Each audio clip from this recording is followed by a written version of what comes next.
Hey guys, as always, I'm Reverend Rich, and welcome to Wisdom Wednesday.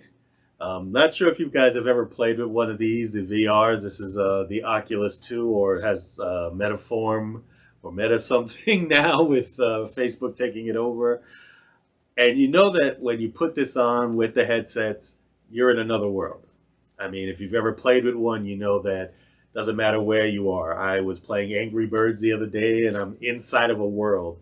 Or even they create worlds where you can watch Netflix in a ski cabin. And as you look around, it looks so real, sounds so real. But we all know that it's just virtual reality.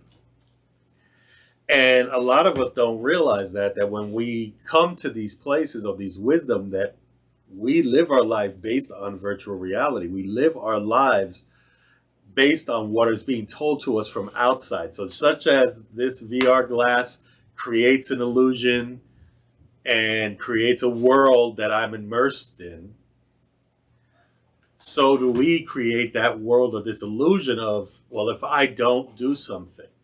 So then the problem is we don't become our true selves. So today, as I said last week, we talked about the first principle of unity being you need to live the truth. It's not enough to know the truth, but you must live the truth you know. That's important because as we dive into this book, we are now going to move into a section where we're going to be asked to do certain things that are going to make us uncomfortable. And in doing so, we're going to be challenged to whether we're taking action. And if we are taking action, are we taking the right action? So the book I'm talking about, and it'll be right up here for a moment, is You Deserve This Shit, Get Unstuck, Find Your Path, and Become the Best Version of Yourself by Jordan Tarver.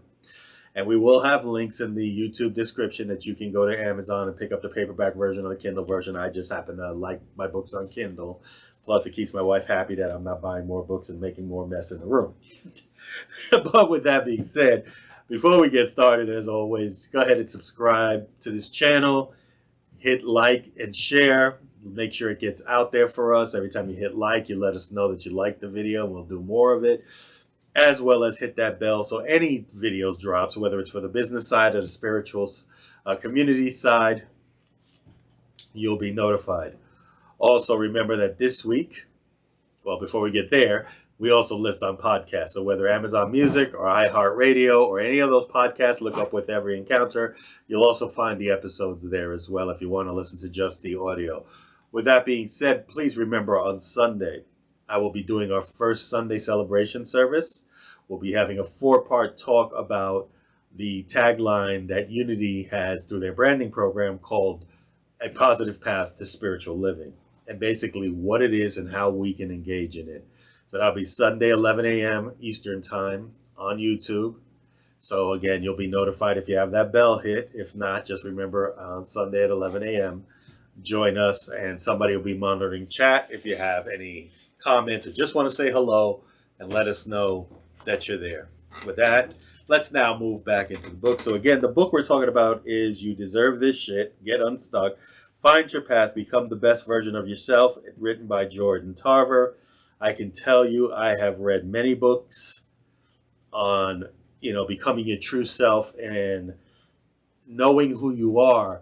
But this book actually opened my eyes because it was more action-based and what you can do. He opens up with a quote from Rumi. There's a candle in your heart ready to be kindled. There's a void in your soul ready to be filled. You feel it, don't you? And that's a question we all ask because as we move through life, each stage of our lives, we're always looking for something more. And usually by my stage in life, as they say, 51, moving forward. Now, I started earlier on this, but there's a part of you that's calling past the business, past the money, past the relationships, past the conquest, past the sports. That there's just something more out there. And truly for me, it's that calling of becoming your true self and finding that you are supposed to do. He says self-discovery is a process of understanding your own character and becoming aware of your potential and motives. When we understand who we truly are, and we become aware that we are so much bigger than the world tries to shove us in a box, and we know that we're unlimited in our potential, And we need to find those motives that drive us through a path. You'll know who you truly are and start working toward it. And again, going back to our talk from last week, the action part of it is you need to work toward it. In setting the stage, he tells us that you will never discover your path and purpose until you begin to invent it. So again, doing the work, getting there. I know nobody likes that four-letter word, work. We all want to read a book and it's, oh, we're enlightened now. Well, if that was the case, trust me, I'd be floating right now. If that was it, all I had to do was read a book. Okay? It comes from doing the action, doing the books. I shared a story that my senior minister emeritus shared with me one time about a girl who was anorexic and wanted to be on a talk show. She was interviewed and they wanted to know more about her lifestyle, why she was anorexic, so forth and so on. They asked her what she liked to do, and she goes, oh, I love to sit down and read cookbooks. So, of course, the audience gasped, and even the host was looking at her going, well, wait a minute. If you read cookbooks, why are you suffering from it? And she goes, well, I read the cookbooks. I didn't say I cooked them. So you need to realize that it isn't enough to read. It isn't enough to watch these talks. It isn't enough to listen to some movies or to watch some videos on YouTube about what you're trying to accomplish. It's about doing it. And once you begin that action, doesn't matter whether you fail and you fail over and over again, and that's a part of the process because we have to learn. You know, we all heard the adage that, you know, Thomas Jefferson didn't fail 1,000 times. He just learned 999 ways not to make that light bulb. And it's the same thing with our life. I always tell you that I need you to be the best version you are for me, and I be the best version of me for you. I am a true believer that we all inherently have a gift, something we are naturally good at, that somebody else may not be. And in that gift, we share that with people. I have a friend from Unity who can draw caricatures like there's no business. And he surprised me with a picture from when I was ordained. You know, I remember him giving one to Reverend Diane when she retired. And it's beautiful. I can't do it. So to me, that's his inherent gift. And I look forward to seeing more of it.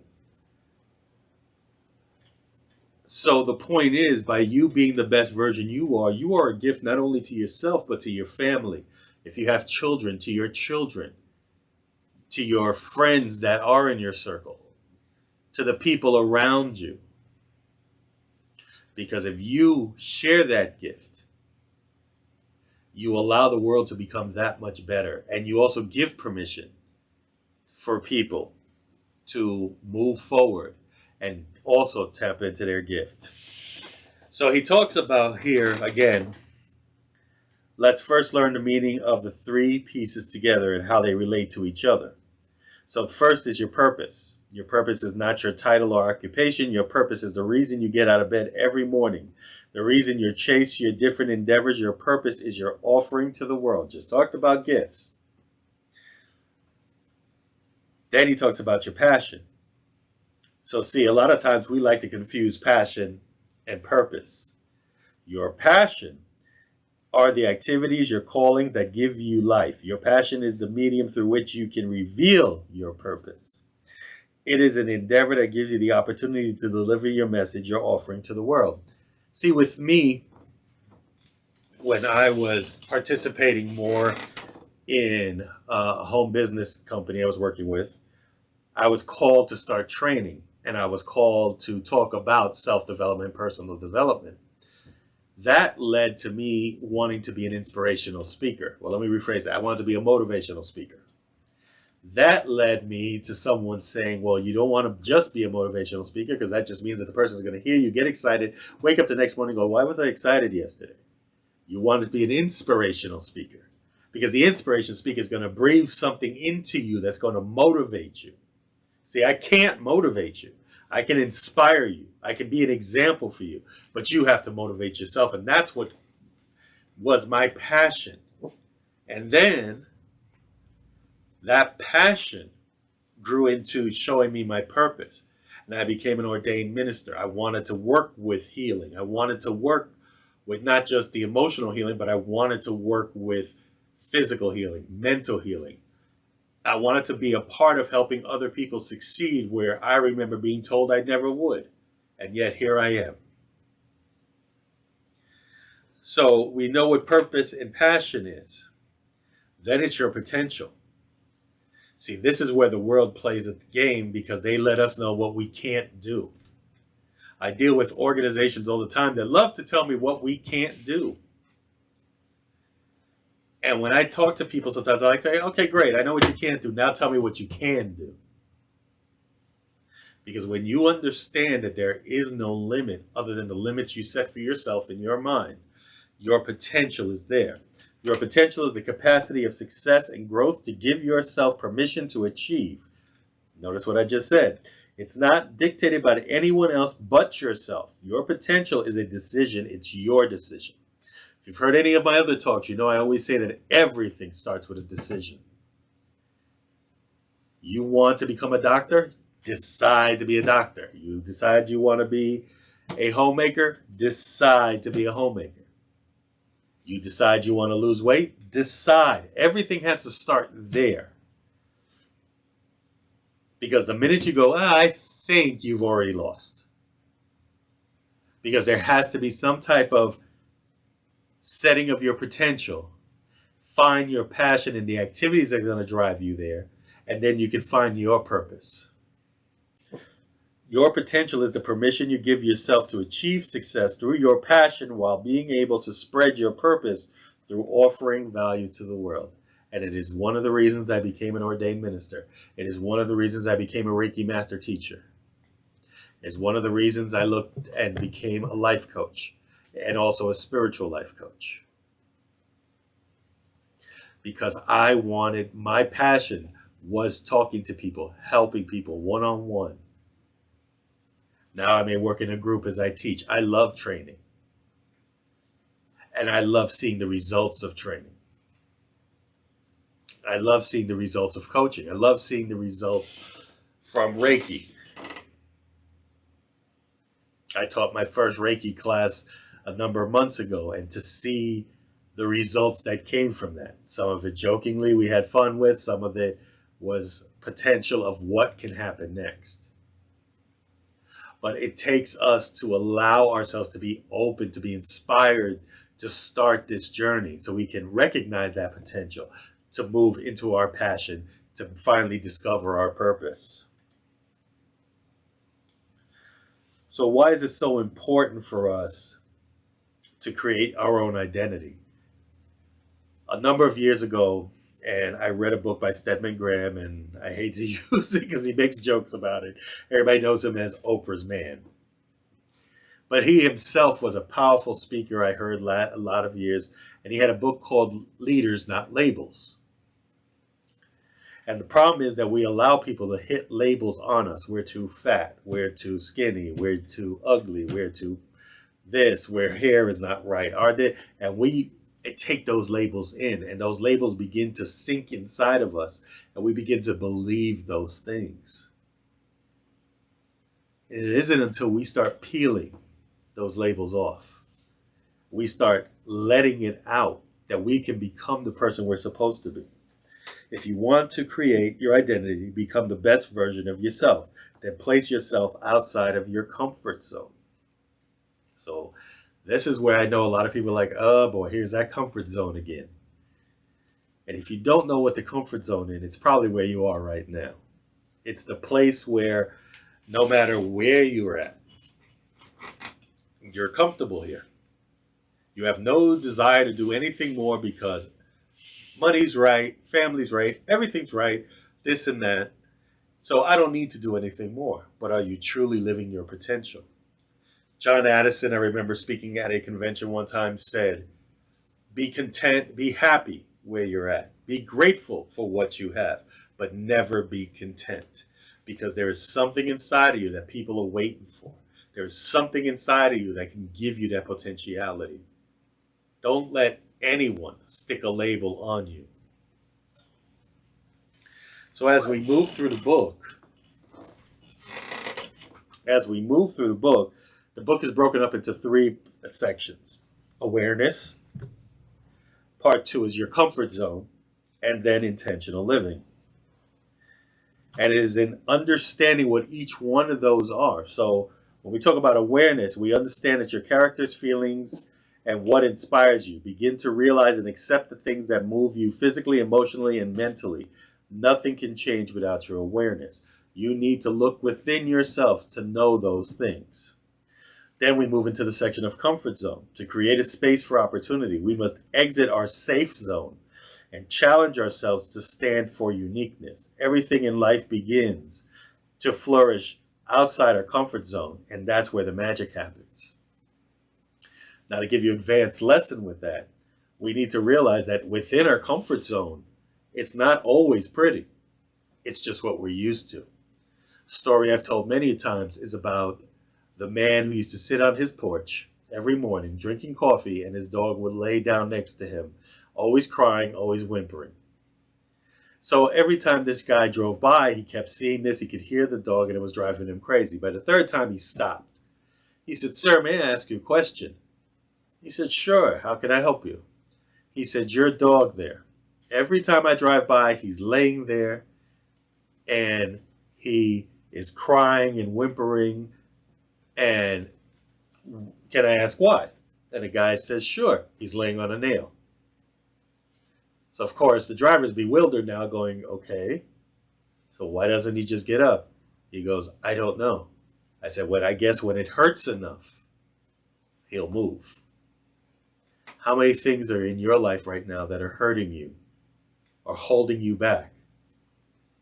But it's easier to deal with the pain you know than to step outside your comfort zone to find the success you don't. Another story I remember that kind of goes with the comfort zone was about, in medieval times, this guy was in charge of putting people to death. But he always gave them a choice. So back in the prison, everybody's like, "Oh God, today's the day today." He's like, "Yeah, they keep telling us about this door, that they're going to give us a choice of either being put to death or going through this door." And I've heard things about the door. Now, you've all been there where somebody will tell you, "We believe this is what's going to happen if you go through the door." And they made all kinds of really crazy, outrageous stories. So the first guy goes in. Again, he goes there. He sees his choices. I can go through the door or I can be put to death. He chooses death. Second guy, same thing. Third guy, same thing. So the guy who helps him turns to the executioner and says, "What is behind that door?" He goes, "Freedom."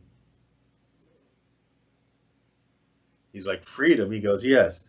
So many people have put so much fear behind that door that it was easier to die for what you don't know."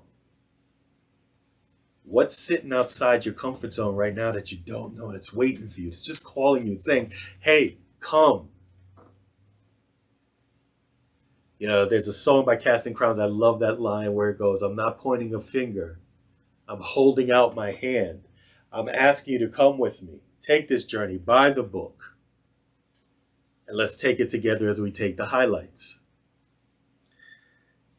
And then finally, intentional living. This goes again with the whole action thing. Make conscious efforts to live aligned with your truest values and belief. Your decisions define you, and choosing a life that matters is completely in your hands. So when you're sitting there going, "Well, life is what it is," well, no, life is what you chose it to be, and you're sitting there allowing it. You have the decision to make to move forward. So next week we'll begin moving into part 1, and I'm going to highlight all of part 1. And we talk about awareness, understanding your character, feeling, and what inspires you. Begin to realize and accept the things that move you physically, emotionally, and mentally. Nothing can change without awareness. So we'll be starting there. So as I said, next week we'll continue on. We'll start on the section of awareness. Get the book, follow along. Trust me, you're going to want it. I can tell you just from the get start, the journal prompts that he gives you was great. Some of it I already did, some of it I didn't know. Some of it I knew and he kind of refined it. You always want to support the author, so buy the book as well in there. But I tell you that I've read thousands of books. I've studied thousands of textbooks to get to where I'm at. This book is an easy read, had a lot of great things to say, and we'll cover some highlights moving forward. So as always, here's where the call to action is to take action. Buy the book, read that first 2 sections on there, maybe read through awareness if you can, so we can kind of compare notes next week. I truly want to see you succeed. I truly want to be that person that can inspire you to do so. With that, as I always tell you, I love you. Nothing else, nothing you can do about it. And remember to join me Sunday, 11 a.m. 11 a.m. Eastern, for our first of a 4-part series on a positive path to spiritual living. And let us know that you're there in the chat. So with that being said, I bid you namaste as the big and beautiful divinity in me sees that big and beautiful divinity in you. And I'll see you on our next episode and hopefully Sunday.